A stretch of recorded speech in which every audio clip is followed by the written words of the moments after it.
Oi gente, tudo bem? Hoje eu tô aqui pra dar dicas de estudos pra vocês e não importa se vocês estão na escola, na faculdade, na pós-graduação, são dicas que vão servir pra todo mundo que realmente tá estudando coisas. Eu quis trazer coisas práticas assim também, que eu usei durante a minha trajetória e eu uso também, pra quem não sabe, eu sou pedagoga, sou mestre em educação, então eu já estudei muito aí na vida e atualmente sou professora, então assim, professor também continua estudando a vida inteira, tá? Então assim, não vou me enrolar, vamos começar para as dicas práticas, porque eu acho que são coisas que podem ajudar muito vocês nesses momentos assim que vocês estão desesperados com estudos e que pode ajudar a fixar melhor a matéria, a entender melhor, enfim, vamos lá pro vídeo.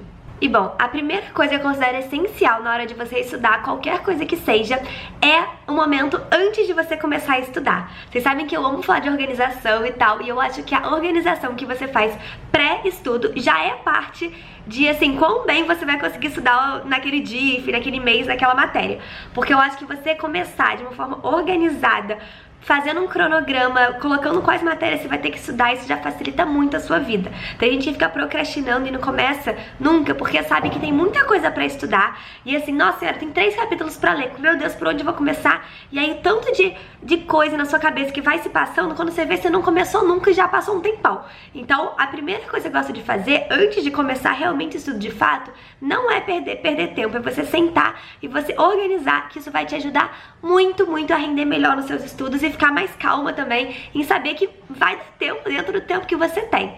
Então o que eu gosto de fazer sempre é pegar um caderno, fazer no computador mesmo, que vocês quiserem, pegar um caderno e você listar algumas coisas aqui. A primeira coisa que eu gosto de fazer, eu fiz isso muito estudando para concurso também, é você listar a quantidade de matérias que você tem, os conteúdos que você tem. Então, por exemplo, formas geométricas em matemática, acentuação em português, enfim, realmente lista assim os conteúdos que você tem pra estudar, né? Faz uma listinha e que aí você vai ter todos os conteúdos de um lado, você pode separar por temas, se você está estudando mais de uma matéria, português, matemática, enfim, separa por temas. Se for dentro, por exemplo, da sua faculdade, separa por matéria. E aí do lado de cada um eu gosto de colocar um checkzinho assim pra saber quando eu realmente consegui concluir aquele assunto. E a segunda coisa que eu gosto de fazer, depois de você realmente ter tudo organizado já de conteúdo, é você abrir seu calendário e ver quanto tempo de fato você tem pra estudar aquele conteúdo. Então você vai realmente pegar datas e ver, nossa, eu tenho 2 dias, tenho 2 horas, tenho 2 semanas, não importa. Você pega aquele tempo e você vai dividindo ao longo dos conteúdos que você tem de uma forma realista. Tá bom? Não adianta colocar 30 mil coisas no mesmo dia, na mesma hora, porque não vai dar certo. Depois você vai ficar frustrada que não conseguiu estudar, mas na verdade é você que não organizou bem o seu tempo.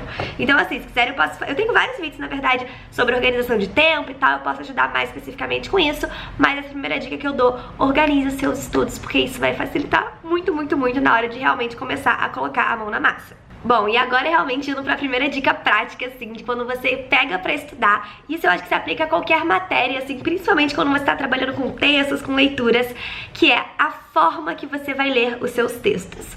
Gente, eu no começo da faculdade, no colégio, eu lia texto assim, sei lá, no ônibus indo pra faculdade, eu nem usava marcar texto, eu usava tipo um lápis pra marcar uma parte importante, pronto. E eu não via a importância, né, eu via a diferença que fez quando eu realmente comecei a mergulhar dentro dos textos e realmente conversar com aquele texto e entender. Porque quanto mais uma leitura ativa você faz, né, mais você conversa com o texto e coisas você faz ali com aquele texto, realmente dialogar com ele, mais fácil de você entender, de você compreender, de você conseguir assimilar os conceitos e você consegue fazer um estudo muito mais produtivo. Então assim, hoje eu quero mostrar pra vocês o aplicativo que eu amo pra fazer leitura ativa de texto e conseguir marcar de cores diferentes, tudo isso, que é o PDF Element. Tô deixando aqui na tela um pouquinho pra vocês verem, assim, algumas funcionalidades dele. Eu falo dele lá no Instagram também, enfim, eu vou deixar aqui embaixo o link pra vocês poderem baixar, tá bom? Usem aqui o meu link. E assim, gente, o que eu quero falar pra vocês em relação... Não precisa ter o programa para você conseguir estudar dessa forma, você pode imprimir o texto e você pode usar diferentes marcações na mão também, com marca-texto, enfim, é que eu sou do digital, eu adoro fazer pelo computador, né? Então assim, o que eu acho principal assim na hora de você estar lendo um texto?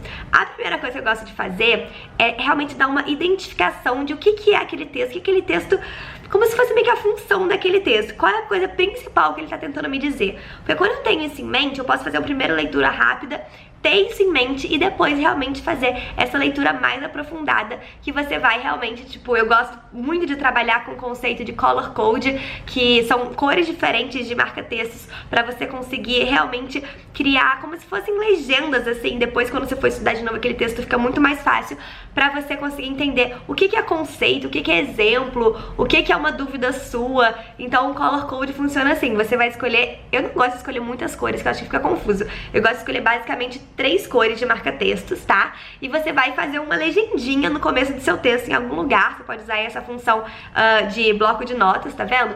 Você vai colocar, por exemplo, eu vou usar o azul pra datas e nomes e conceitos e coisas importantes assim, vermelho eu vou usar pra exemplos, eu não sei, as cores vocês podem inventar, tá? E o verde eu vou colocar pra dúvidas que eu tenho que eu quero perguntar pra professora na próxima aula. Não importa, você pode usar, depende do tipo de texto, você pode usar cores diferentes que realmente você vai marcar. Não adianta marcar seu texto inteiro, porque senão não vai fazer sentido. Você vai marcar coisas essenciais que fazem sentido pra ou você entender melhor aquele conceito, ou pensando no terceiro momento que você vai pegar aquele seu texto de volta e você vai estudar com essas palavras-chave. E assim, gente, a quantidade de vezes, que assim, eu tenho a memória meio visual algumas vezes, né? Que eu, na hora da prova, assim, na hora da coisa que eu tava lá fazendo, eu visualizava o texto marcado, colorido, porque eu gosto de trabalhar dessa forma, já tô acostumada. É muito bom quem consegue trabalhar também com essa questão da memória visual, que você consegue lembrar a cor que você marcou, o conceito marcado, enfim. Sério, eu amo fazer isso. Então, além de você separar, assim, esse color code, você tem que pensar o que você vai marcar, né? O que você vai sublinhar. E assim, como eu falei, depende muito do tipo de texto, mas uma coisa que tem que pensar principalmente essas partes que são meio, tipo, encher linguiça do texto, sabe? Não faz sentido você ficar marcando. Eu gosto realmente de marcar os conceitos chaves. Os exemplos me ajudam muito a entender os conceitos chaves, dependendo do texto, e algumas datas, enfim, se isso foi importante pra você também, faz sentido marcar algumas datas, nomes, por exemplo, você tá estudando coisa de história, né? Lugares, datas, faz sentido também marcar isso, porque isso ajuda também a fixar, essa parte é bem memorização mesmo, não tem muito o que fazer em relação a isso. Então, assim, marquem com cuidado o texto de vocês e usando essas funções aí do PDF Element vocês conseguem fazer certo, conseguem comparar conceito, parece que é só frufru, mas eu juro que não é, isso ajuda muito numa leitura ativa, uma leitura que você realmente vai se jogar ali dentro daquele texto. E aí eu sei que tem muita gente também que gosta de fazer resumo enquanto lê. Eu, pessoalmente, sou uma pessoa que não me adapto muito a resumo. Eu nunca fui de fazer resumo, nem na escola, nem na faculdade, no mestrado. Eu nunca gostei de fazer resumo, assim. Foram pouquíssimas vezes que eu fiz na minha vida. E resumos bem simples. Eu não gosto de fazer aquele resumo mega elaborado. Mas o que eu gosto de fazer, ao invés de resumo, é conversar com o texto do lado. Então, por isso eu gosto de usar digitalmente também. Porque eu consigo criar essas caixinhas de texto, assim, e realmente me perguntar aquilo, tipo, nossa, será que isso é isso que eu pensei mesmo? Caramba, isso daqui, desse conceito se relaciona com um conceito de outro texto, com uma parte de outro texto. Ou tipo, cara, eu não entendi nada dessa parte, quero perguntar pra professora, ou perguntar pra uma amiga, enfim. Cara, gente, os meus textos, se você pegar, vai ter tudo isso, um monte de anotinha do lado. No mestrado eu fiz inteiro assim também, um monte de coisinha anotada do lado, porque isso me ajuda muito. E depois que eu volto no texto, eu abro as caixinhas, eu lembro o que eu pensei enquanto eu tava lendo. É maravilhoso, eu sou muito fã de trabalhar com essas caixinhas do lado dos textos também, tá bom? E assim, a última coisa que eu quero falar do PDF Element pra vocês é que eles também têm na versão desktop e tal, a função de você fazer a tradução do texto. Então pra vocês que trabalham também com textos em inglês, tem que estudar, enfim, alguma língua que vocês não conhecem e tal, não estão acostumados, você consegue traduzir do inglês pro português, enfim, é bem legal também essa função. Tô deixando aí na tela um pouquinho pra vocês, que eu acho que super complementa, assim, essa parte de estudar de uma forma fácil, uma forma mais simples. E aí, assim, gente, a outra dica que eu queria dar pra vocês tem muito a ver com o que eu falei anteriormente, mas eu queria mostrar visualmente pra vocês como isso faz sentido, que é assim, quanto mais ativamente você estudar, geralmente, né, 99,999% das vezes você vai aprender com mais facilidade, mais rapidez e mais profundidade, que eu acho que é o mais importante de tudo. Porque não adianta nada você aprender ali rápido só pra passar na prova. Às vezes adianta, às vezes é o que a gente quer no momento, óbvio. Mas assim, se você quer realmente aprender os conceitos e realmente ir a fundo naquilo, e decorar por mais tempo também, né, enfim, e ter um potencial melhor assim na prova, é muito mais fácil e muito mais eficaz você ter uma aprendizagem mais ativa. E aí, pra vocês entenderem melhor o que é isso, eu queria mostrar pra vocês essa pirâmide aqui, que a gente viu na pedagogia, né? Enfim, a gente trabalha um pouco com esses conceitos na hora de ensinar as crianças também, que é as aprendizagens passivas e ativas.